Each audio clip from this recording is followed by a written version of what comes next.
उधर बारां जिले के अंता के पास में रेल हादसे की साजिश रचने का मामला सामने आया है। यहां पर इंदौर से कोटा जा रही इंटरसिटी एक्सप्रेस को पलटाने के लिए रेलवे लाइन पर बड़े बड़े पत्थर रख दिए गए।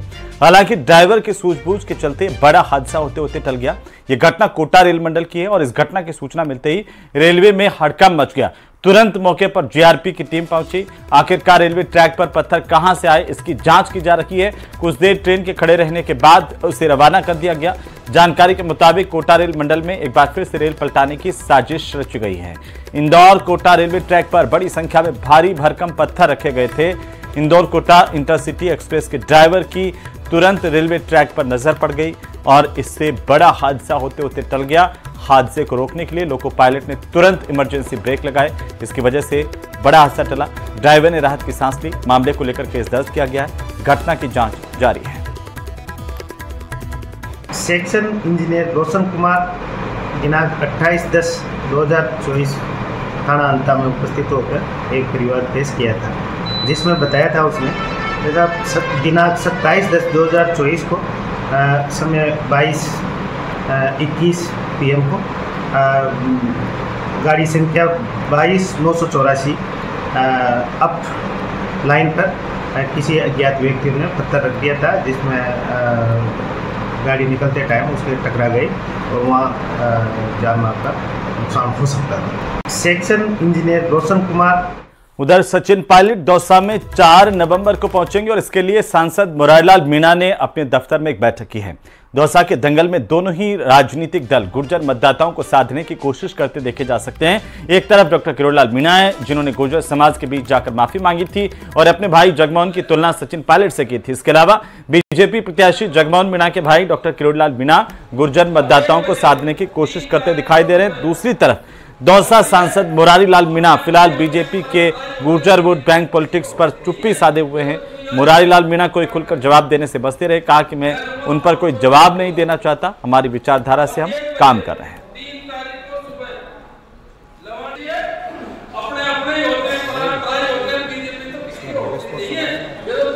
कांग्रेस के कार्यकर्ताओं की मीटिंग थी, जिसमें सारे हमारे वार्ड पार्षद, वार्ड के जो हमारे प्रत्याशी थे पिछले जो, और हमारे 55 वार्ड के सब अध्यक्ष और प्रमुख कार्यकर्ता सभी थे।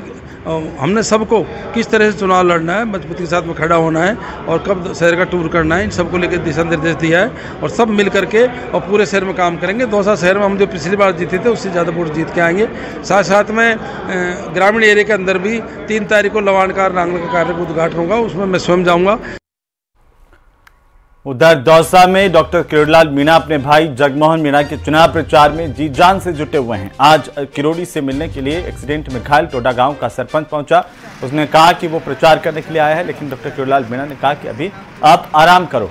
मीडिया से बातचीत करते हुए डॉक्टर किरोड़ीलाल मीणा ने कहा कि हर वर्ग का समर्थन बीजेपी को मिल रहा है और मतदान से पहले ये समर्थन सुनामी बनने वाला है। डॉक्टर किरोड़ी ने कहा कि गाय को राष्ट्रमाता घोषित करने की मांग को लेकर संसद में भी वे मांग उठा चुके हैं। इसमें बीजेपी कोई राजनीति नहीं कर रही है। उन्होंने कहा कि जनसंघ के जमाने से इस मांग को उठाया जा रहा है। साथ ही कहा कि कांग्रेस का विरोध भी केवल राजनीतिक विरोध है। सचिन पायलट के 4 नवंबर के दौसा दौरे को लेकर उन्होंने कहा कि वे कांग्रेस पार्टी के नेता हैं, उनकी जिम्मेदारी बनती है। सभी जाति वर्ग का जबरदस्त समर्थन प्राप्त है, हो रहा है और अभी ये सुनामी बनने वाला है। मतदान के पहले ही आएंगे। वो पार्टी के बड़े नेता हैं कांग्रेस के और उनकी जिम्मेदारी बनती है पार्टी का प्रचार करने की। मैं तो संसद में ही बोल गया और मैं जो उठा रहे हैं गाय को राष्ट्रमाता घोषित करने के लिए उनके साथ हूँ, संगठन के साथ हूँ। तो वहीं पूर्व मंत्री राजेंद्र सिंह गुढ़ा के विवादित वायरल वीडियो को लेकर बीजेपी के प्रदेश अध्यक्ष मदन राठौड़ ने पलटवार किया। मदन राठौड़ ने कहा कि कोई भी किसी देश के लिए नारा लगाए उसमें कोई तकलीफ नहीं है, लेकिन जहां भारत और पाकिस्तान की तुलना हो और पाकिस्तान जिंदाबाद का नारा लगाया जाए वो अराष्ट्रीयकृत है। आपको बता दें कि राजेंद्र गुढ़ा का एक वीडियो सोशल मीडिया पर वायरल हो रहा है, जिसमें वो कह रहे हैं कि किस कानून में लिखा है कि पाकिस्तान जिंदाबाद नहीं बोल सकते हैं। कोई नारा लगाए हमको दिक्कत नहीं है, लेकिन जहां तुलनात्मक स्थिति बने, हिंदुस्तान वर्सेज पाकिस्तान हो और उस समय जो पाकिस्तान जिंदाबाद की बात करता है, तो मैं सोचता हूं कि ये अराष्ट्रीय कृत्य है। लेकिन यूं यदि कोई भी किसी देश के लिए कोई भी कहे, जैसे अलग अलग परिस्थितियां स्थितियां होती है जहाँ तुलनात्मक नहीं होता, यानी भारत की तुलना में कहीं बात आती है, तो किसी भी व्यक्ति को ये कहने का अधिकार नहीं है, किसी भी भारतीय को ये बोलने का अधिकार नहीं है। हिंदुस्तान पाकिस्तान का क्रिकेट का मैच हो और उसमें यदि हिंदुस्तान हार जाए, जो खुशी मनाए, उसको किसी भी कीमत पर राष्ट्रीय नहीं कह सकते। उधर अजमेर में राजस्थान विधानसभा के अध्यक्ष वासुदेव देवनानी ने आज कई योजनाओं की सौगात दी है। इस दौरान शास्त्री नगर के राम भवन से जातीय हिल्स तक बनने वाली सड़क का शिलान्यास देवनानी ने किया। इसकी लागत करीब 52 लाख रुपए आएगी। इस मौके पर डिप्टी मेयर नीरज जैन और स्थानीय लोग मौजूद रहे। वहीं इस मौके पर पिछली सरकार पर भी वासुदेव देवनानी ने जमकर निशाना साधा। कहा कि पिछली सरकारों में रुके काम अब शुरू हो गए हैं। अजमेर में अलग अलग इलाकों में लगातार विकास के काम हो रहे हैं और विकास के कार्यों में किसी तरह की कोई कमी नहीं आएगी।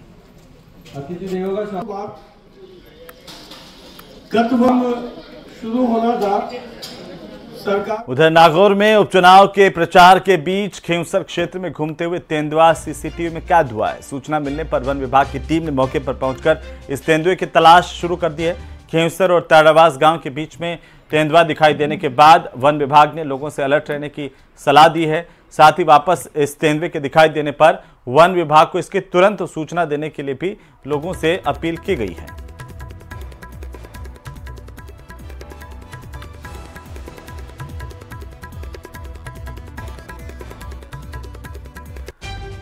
और चलिए अब बात करेंगे डबल मर्डर की। जिस वक्त पूरा देश दीपोत्सव का 5 दिवसीय उत्सव मना रहा है हर्षोल्लास के साथ, उसी वक्त करौली के मासलपुर जगनेर मार्ग पर एक ऐसी घटना हुई जिससे जिले में सनसनी फैल गई है। पुलिस हलकान है, रिपोर्ट देखिए। नाहर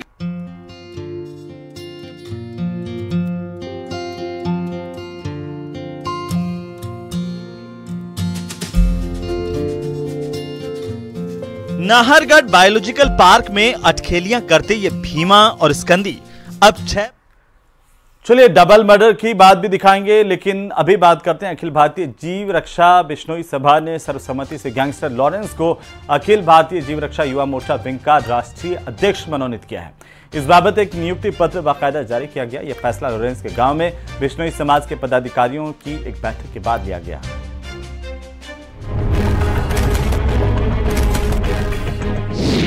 गैंगस्टर लॉरेंस को मिली नई जिम्मेदारी। अखिल भारतीय जीव रक्षा का बड़ा ऐलान। जीव रक्षा मोर्चा ने बनाया यूथ विंग का अध्यक्ष।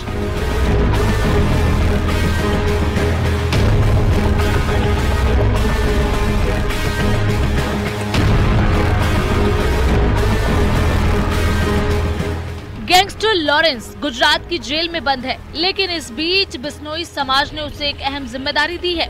लॉरेंस को अखिल भारतीय बिश्नोई महासभा जीव रक्षा मोर्चा के यूथ विंग का राष्ट्रीय अध्यक्ष बनाया गया है, जिसके लिए जीव रक्षा मोर्चा ने बाकायदा लेटर जारी किया है, जिसमें कहा है कि जीवों की रक्षा के लिए अनुकरणीय कार्य को देखते हुए उन्हें ये नियुक्ति दी गई है। मोर्चा के अध्यक्ष इंद्रपाल बिश्नोई ने इसकी घोषणा की। उन्होंने कहा कि आपसे अपेक्षा की जाती है कि आप पूरी जिम्मेदारी और पूर्ण निष्ठा से अपने दायित्व का निर्वहन करेंगे। कल मीटिंग में ये सर्वसम्मति से फैसला हो गया कि लॉरेंस बिश्नोई को अखिल भारतीय जीव रक्षा बिश्नोई सभा युवा मोर्चा का राष्ट्रीय अध्यक्ष बनाया जाए, और सभी ने सर्वसम्मति से ये मता पास किया, और जिसका आज अखिल भारतीय जीव रक्षा बिश्नोई सभा के राष्ट्रीय अध्यक्ष श्री इंद्रपाल जी बिश्नोई ने वो जो लॉरेंस बिश्नोई को अखिल भारतीय जीव रक्षा बिश्नोई सभा के युवा मोर्चे का राष्ट्रीय अध्यक्ष नियुक्त किया।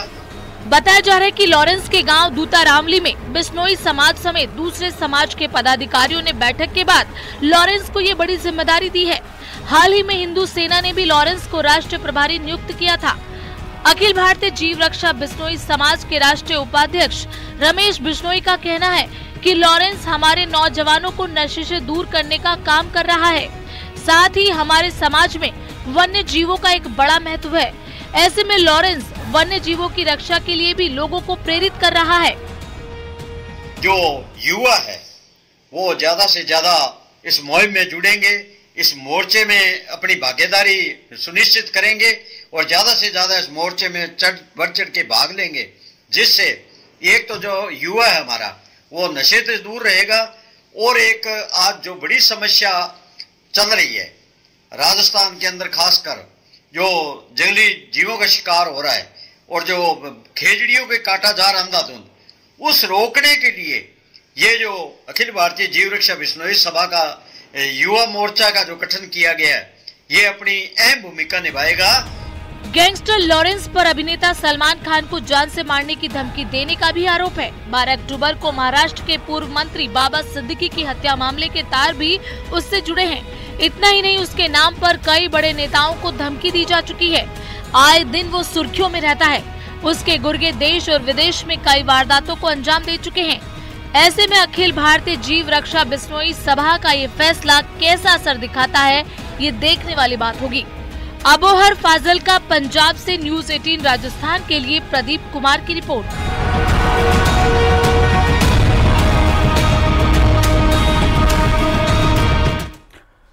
तो वहीं बारा शहर के अंबेडकर सर्किल के पास 3 दिन पहले रात को पुलिसकर्मियों के सामने ही बीजेपी नेता के बेटे और उसके साथी के साथ मारपीट के मामले में पुलिस ने 4 आरोपियों को गिरफ्तार किया है। इसके बाद पुलिस ने बदमाशों का सिर मुंडवाकर के शहर में जुलूस निकाला। वहीं बदमाशों को देखने के लिए लोगों की भारी भीड़ सड़क पर लग गई। डीएसपी ओमेंद्र सिंह शेखावत ने बताया कि प्रताप चौक निवासी प्रतीक माथोड़िया ने रिपोर्ट दी कि रविवार की रात को दोस्त हिमांशु आदि के साथ खाना खाने के अंबेडकर सर्किल के पास स्थित एक रेस्टोरेंट पर गए थे और इसी दौरान वहां से लौटते वक्त सड़क पर खड़ी एक बाइक से उसकी बाइक टकराई और इसके बाद वहां पर मौजूद युवक उसके साथ गाली गलौज करने लगे। हालांकि जब उसने इसका विरोध किया तो यहां पर मौजूद अन्य आरोपी प्रतीक और हिमांशु के साथ मारपीट करने लगे। वहीं पीछे से आ रहे उसके दोस्तों ने प्रतीक को बचाने की कोशिश भी की तो सभी आरोपियों ने मिलकर उनके साथ जबरदस्त मारपीट की। ये है कि 27 तारीख की रात को कुछ युवकों ने मारपीट की घटना की थी अंबेडकर सर्किल पे, जिसमें 4 मुलजिम गिरफ्तार किए हमने, राहुल, अनिल, प्रदीप और पवन, जिनको ले जाकर के घटनास्थल की तस्दीक कराई गई है। इसका वीडियो भी वायरल हुआ था, जो लोगों में चर्चा के विषय था। और कितने अपराधी हैं? और भी अपराधी हैं, 3 अपराधी और जिनकी तलाश करें, बहुत जल्दी उनको गिरफ्तार करें। उधर अजमेर में एक कांस्टेबल पर अपने दोस्तों के साथ मिलकर साथी कांस्टेबल से करोड़ों रुपए की धोखाधड़ी करने का मामला सामने आया। मामले में पीड़ित ने धोखाधड़ी करने का आरोप लगाते हुए अजमेर एसपी को शिकायत दी। इसके बाद एसपी के निर्देश पर सिविल लाइन थाने में आरोपी कांस्टेबल समेत 3 के खिलाफ केस दर्ज किया गया है। फिलहाल पुलिस मामले की जांच कर रही है।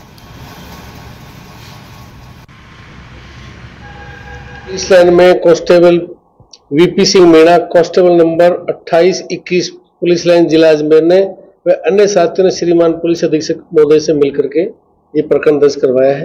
पवन कुमार कांस्टेबल है 3108, जिसकी पोस्टिंग पुलिस लाइन में, उसके खिलाफ दर्ज कराया। पवन कुमार ब्याज पे पैसे लेता था 10%, 15% का लालच दे करके, और इन सभी से पैसे ले रखे हैं।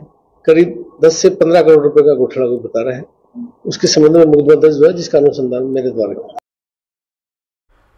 उधर डूंगरपुर जिले के कोतवाली थाना इलाके में बलवाड़ा रेलवे फाटक के पास में 3 युवकों से लूट की वारदात सामने आई है। बदमाश तीनों से 37,000 रुपए लूटकर फरार हो गए। 3 बाइक पर आए 9 बदमाशों ने वारदात को अंजाम दिया। बदमाशों के हमले में तीनों को चोटें भी आई हैं। तीनों बाइक से हिम्मतनगर गुजरात से रवाना हुए थे। दिवाली मनाने के लिए घर आ रहे थे। बलवाड़ा रेलवे फाटक के पास जब पहुंचे तब बदमाशों ने ओवरटेक कर बाइक को इनके आगे लगा दिया। पुलिस ने मामले में लुटेरों की बाइक को जब्त कर लिया है। बदमाशों की तलाश जारी है।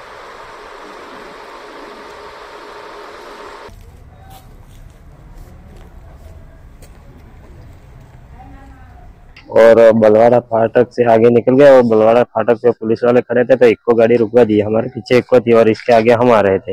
हम बलवाड़ा फाटक से आगे जैसे टाउन में निकले वैसे 3 बाइकों वाले आए। क्यों बोला था, मैंने बोला भाई को गाड़ी तो भगा, अपन भागते हैं अभी। तो 2 बाइकों वाले ने ड्राइवर साइड से आगे से ठोक कर गिरा दिया हमको, फिर मारपीट की, मारने लगे और फिर जेब में जो था वो निकाल लिया।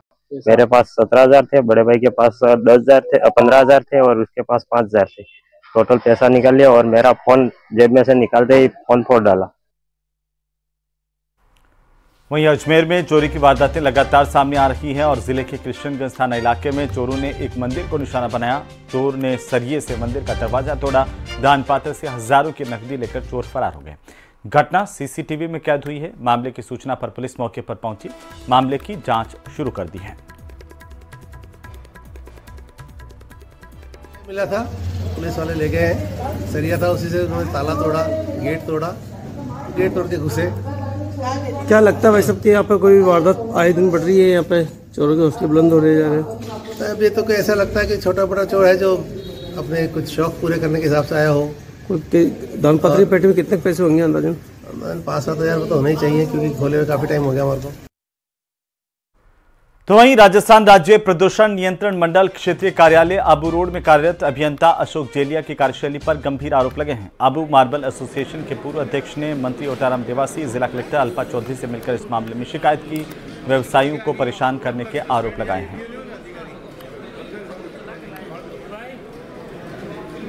को इन्होंने 9 बजे मेल निकाला, ऑफिस व्यवस्थित नहीं था, कुछ भी नहीं था। आप आपके घर के लिए निकल गए गुरुवार को, इस गुरुवार को, और आपने मेल निकाला रात में 9 बजे 8:54 पे रिको के 2-3 कागज़ की, और रात में मोबाइल के द्वारा निकाला मेल। जबकि ये इन्होंने मेरे को कहा था शाम को 5 बजे बात हुई थी कि बोले मेरे को फाइल देखनी पड़ेगी, कागज़ क्या है क्या नहीं है देखना, और रात में 9 बजे मेल निकालते हैं। कमी का कंसेप्ट टू इस्टेब्लिश जिस व्यक्ति ने लगाए, ऐसी इस्टेब्लिश के लिए रिको द्वारा आज तक इतने इस्टेब्लिशमेंट के मिल चुके हैं सर्टिफिकेट। रिको द्वारा जो कागज़ इनके द्वारा मांगा गया है, वो कागज़ आज तक रिको द्वारा नहीं दिया गया, ना ही इनके पहले जो अधिकारी थे उन्होंने मांगा। तो वहीं जयपुर के कानोता इलाके में भू माफिया द्वारा नियम विरुद्ध काटी जा रही कॉलोनियों पर जेडीए का पीला पंजा चला है। जेडीए की टीम यहां पर कार्रवाई करते हुए पहुंची और कच्चे पक्के निर्माणों को जेसीबी की मदद से ध्वस्त किया गया है। आपको बता दें कि जानकारी के मुताबिक कानोता पुलिया के पास अयोध्या नगर में बिना अनुमति और नियम विरुद्ध कॉलोनी काटी जा रही थी। इसकी सूचना पर पुलिस ने इस कार्रवाई को अंजाम दिया।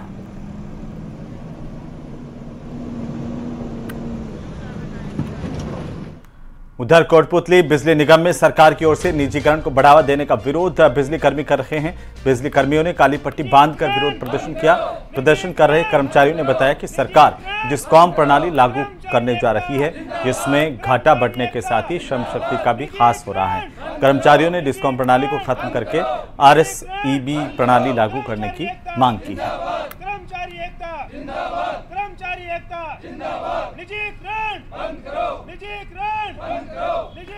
उधर डूंगरपुर जिले में 84 विधानसभा उपचुनाव को लेकर पुलिस महकमा सतर्क है। इसी के तहत CRPF के जवानों ने बुधवार को 84 के गांव में फ्लैग मार्च किया है।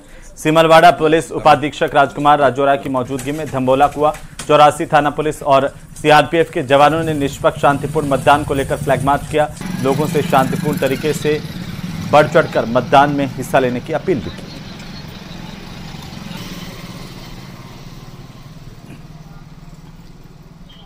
विधानसभा में आगामी उपचुनाव 13 नवंबर को होने जा रहे हैं।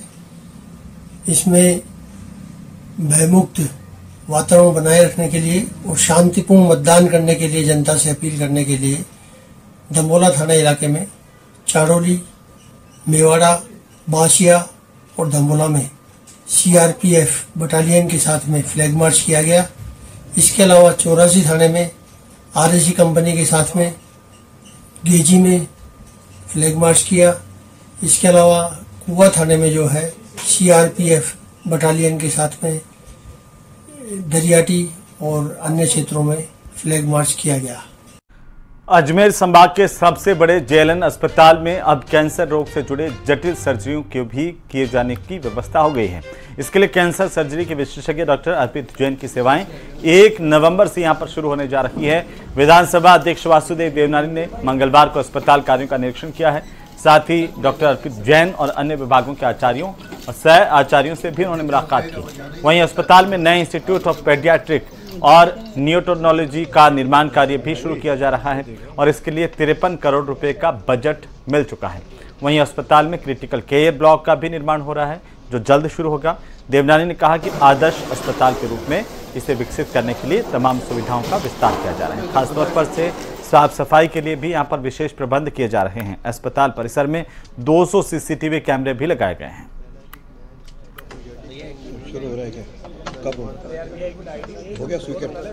जेएलएन हॉस्पिटल में चिकित्सा सुविधाओं में जो कुछ भी चेंजेस और प्रगति हो रही है, नए नए आयाम स्थापित हो रहे हैं, उसकी चर्चा के लिए हम लोग मिले हैं। अजमेर में चिकित्सा की सुविधाओं ने एक नए सोपान बनाना शुरू किया है। कल ही कोटड़ा के अंदर हमने एक सैटेलाइट हॉस्पिटल का श्री गणेश किया, जिसके कारण से जहाँ वहाँ की जनता को तो लाभ मिलेगा और जेएलएन हॉस्पिटल जो संभागीय चिकित्सालय है उस पर भी लोड कम होगा। स्थानीय विधायकों की मौजूदगी भी है। गोपाल शर्मा पीछे देखिए, और बाकी बीजेपी के पदाधिकारियों की मौजूदगी भी है, कार्यकर्ताओं की मौजूदगी भी है। मुख्यमंत्री आज शहर में निकले हैं, इससे पहले दिल्ली के दौरे पर थे और सीधे दिल्ली से जयपुर पहुंचे। जयपुर में अब वे जायजा ले रहे हैं और साथ ही साथ एक कार्यक्रम में हिस्सा लेते हुए इस वक्त सीएम भजनलाल शर्मा। सीधी तस्वीरें राजधानी जयपुर की गुलाबी नगरी राइजिंग राजस्थान की थीम पर इस बार सजाई गई है, क्योंकि राजस्थान सरकार की महत्वाकांक्षी योजना राइजिंग राजस्थान, जिसमें बाहर से निवेश आए, लोगों को रोजगार मिले, उद्योगपति यहां पर अपना उद्योग लगा पाएं और अर्थव्यवस्था को नई गति मिले, ये कोशिश सरकार की है। और इसी बीच आज इसी थीम पर सजाई गई गुलाबी नगरी का जायजा लेने के लिए मुख्यमंत्री भजनलाल शर्मा निकले हैं। उनके साथ में डिप्टी सीएम दिया कुमारी, मंत्री राज्यवर्धन सिंह राठौड़ मौजूद हैं और बीजेपी के पदाधिकारी कार्यकर्ताओं की मौजूदगी भी आप देख सकते हैं। इस वक्त ये सीधी तस्वीरें हम आपको दिखा रहे हैं। तो जयपुर सांसद मंजू शर्मा भी यहाँ पर हैं। ये सीधी तस्वीरें आप देख रहे हैं। राइजिंग राजस्थान की थीम पर इस बार गुलाबी नगरी को सजाया गया, संवारा गया है। गुलाबी नगरी रोशनी से पूरी तरह जगमग है। चाहे 5 बत्ती की बात कर लीजिए, एमआई रोड, बापू बाजार, नेहरू बाजार, इंदिरा बाजार में विशेष लाइटिंग की गई है। छोटी चौपड़ से लगा करके बड़ी चौपड़, हवा महल, ब्रह्मपुरी और ये तमाम इलाके, चाहे आप चांदपोल की तरफ निकलिए तो वहां भी झालर और लाइटिंग, बेहतरीन लाइटिंग आप देख पाएंगे गुलाबी नगरी की। इस बार खासतौर पर परकोटे के भीतर की गुलाबी नगरी दुल्हन की तरह से सजी हुई है। अजमेरी गेट पर स्वागत गेट बनाया गया है और गवर्नमेंट हॉस्टल की अगर हम बात करें तो यहाँ पर हेरिटेज लुक इस बार दिया गया। छोटी चौपड़ पर विशेष झांकी सजाई गई है, जिसमें भगवान शिव है, माता लक्ष्मी है और गणेश जी की भी झांकी है यहाँ पर। तो यहाँ पर बड़ी तादाद में लोग पहुंचते हैं। खासतौर पर दुनिया भर के जो सैलानी हैं वो दीपावली के मौके पर जयपुर आते हैं रोशनी को देखने के लिए। और इस बार सरकार ने काफी कोशिश की है कि बेहतरीन सजावट हो शहर की और हेरिटेज के साथ साथ जो हमारी परंपरा और संस्कृति को प्रदर्शित करती हुई ये सजावट हर किसी को अपनी तरफ आकर्षित कर रही है। और ये देखिए सीधी तस्वीरें जहां पर मुख्यमंत्री भजनलाल शर्मा प्रारंभिक तौर पर पूजा अर्चना के साथ यहां पर शहर की रोशनी का जायजा लेने के लिए जाएंगे आगे। और फिलहाल यह सीधी तस्वीरें आप देख पा रहे हैं राजधानी जयपुर से। दीपोत्सव में गुलाबी नगरी पूरी तरह जगमग है। पिंक सिटी अलग अलग कलर की लाइटों से पूरी तरह से जगमग होती है, दुल्हन की तरह से सजाई गई है गुलाबी नगरी को। हर चौक चौराहा, चाहे एमआई रोड हो, अजमेरी गेट हो या फिर चांदपोल गेट हो या फिर छोटी चौपड़ हो, बड़ी चौपड़ हो, जौहरी बाजार हो, आप जिस भी रास्ते से परकोटे के भीतर से निकलेंगे वहां पर बेहतरीन लाइटिंग आपको नजर आएगी, अलग अलग तरह से जगमग करती हुई लाइटिंग। और साथ ही साथ चौपड़ पर भव्य झांकियां सजाई गई हैं और लक्ष्मी पूजन इस वक्त कर रहे हैं मुख्यमंत्री भजनलाल शर्मा।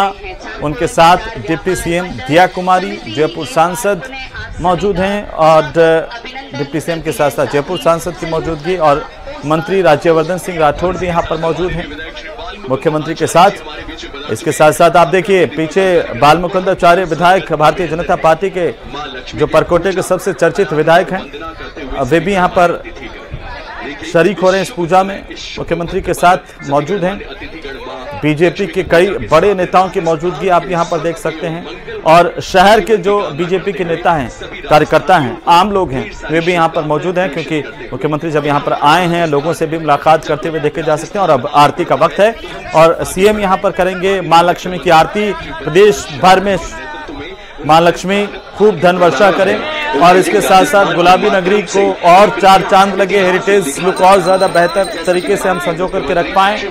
हर कोई सुख समृद्धि की तरफ आगे बढ़े, हर नागरिक के लिए मुख्यमंत्री यहां पर प्रार्थना करते हुए माता लक्ष्मी से, भगवान गणेश जी से। और आपको बता दें कि जयपुर के जो आराध्य हैं भगवान गणेश मोती डुंगरी, उनको भी हर कोई सबसे पहले नमन करता है, पूजा अर्चना करता है। और उसके बाद जब आप परकोटे की बात करेंगे तो गोविंद देव जी का स्मरण हर जयपुर वासी के मुंह पर होता है, उनकी जहन में होता है। और आप ये तस्वीरें देखिए, सीधी तस्वीरें इस वक्त हम आपको दिखा रहे हैं, गुलाबी नगरी जयपुर की सीधी तस्वीरें। मुख्यमंत्री भजनलाल शर्मा पहुंचे हुए हैं शहर में रोशनी का जायजा लेने के लिए। और ऐसा नहीं है कि सिर्फ परकोटा सजा है, अगर आप राजा पार्क की तरफ जा रहे हैं तो राजा पार्क का जो बाजार है उसे भी बेहतरीन तरीके से हर साल की तरह इस बार सजाया गया है। अगर आप झोटवाड़ा की तरफ जा रहे हैं तो झोटवाड़ा का बाजार भी पूरी तरह से सजाया गया है। अगर आप मानसरोवर जा रहे हैं तो मानसरोवर का बाजार भी गुलजार है, बड़ी तादाद में लोग उमड़ रहे हैं खरीदारी करने के लिए। और आज सीएम भजनलाल शर्मा खासतौर पर शहर में भ्रमण करने के लिए निकले हैं, रोशनी देखने के लिए निकले हैं, क्योंकि अब जो दिवाली की रोशनी है वो अपने चरम पर है और यहाँ पर दुनिया भर से सैलानी इस रोशनी को देखने के लिए आते हैं, सजावट को देखने के लिए आते हैं। और आज देखिए शुभारंभ करते हुए मुख्यमंत्री भजनलाल शर्मा, कामना यही है कि हर प्रदेशवासी सुख समृद्ध हो, प्रदेश में रोजगार आए, राइजिंग राजस्थान जो है वो हमेशा आगे बढ़ता रहे, दुनिया भर से जो निवेश है वो राजस्थान में आए, अपनी अपनी फैक्ट्रियां लगाएं, अपने उद्योग धंधे लगाएं व्यापारी, और यहाँ पर रोजगार सृजित हो। और रोजगार समृद्धि का प्रतीक होता है। और आज इसी थीम पर पूरे शहर को सजाया गया है। खासतौर पर हम बात करें राइजिंग राजस्थान, और राइजिंग राजस्थान की थीम पर पूरा का पूरा जो गुलाबी शहर है वो जगमग हो रहा है। और आज इस जगमगाहट को देखने के लिए, शहर की सुंदरता को देखने के लिए, रोशनी को देखने के लिए सीएम भजनलाल शर्मा खुद यहाँ पर पहुंचे हुए हैं। और ऐसे में यहाँ से शुभारंभ मुख्यमंत्री भजनलाल शर्मा इस रोशनी की करते हुए, ये देखिए। और कुछ ही देर में और बड़ा फ्रेम आएगा तो हम आपको और भव्य तस्वीरें दिखाएंगे, लेकिन फिलहाल ये जो तस्वीरें आ रही है गुलाबी नगरी जयपुर की, जहां पर मुख्यमंत्री भजनलाल शर्मा आरती करते हुए हम आपको सुनवाते हैं आरती की मधुर धुन।